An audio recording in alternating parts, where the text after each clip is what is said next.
This is because the Beatles developed such a strong affinity for the substance.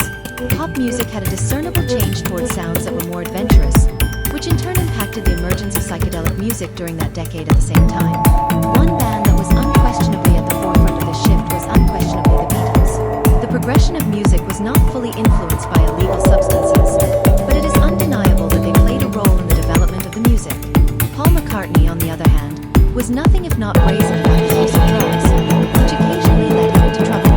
In the annals of popular music history, Macca's affinity for marijuana is well documented. Bob Dylan was the one who first exposed him to the substance as early as 1964.